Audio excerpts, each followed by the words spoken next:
যে বাড়িতে লোক মারা যাবে, আমার নবীজির হাদিস, 3 দিন পর্যন্ত তার বাড়িতে চুলা জ্বলতে দেওয়া না। এটা পড়োশীদের হক, প্রতিবেশীর হক।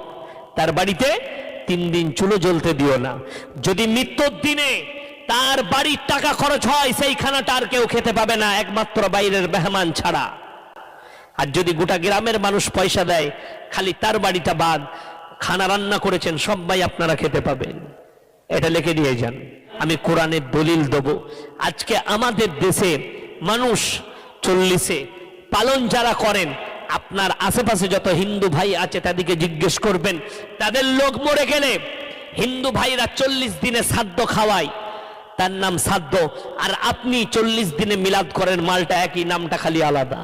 কোন বাপের বেটা মৌলবি যদি থাকে, কেউ যদি প্রমাণ করাতে পারে লোক মরে যাওয়ার পরে 40-এ চালসে সফর পায়দা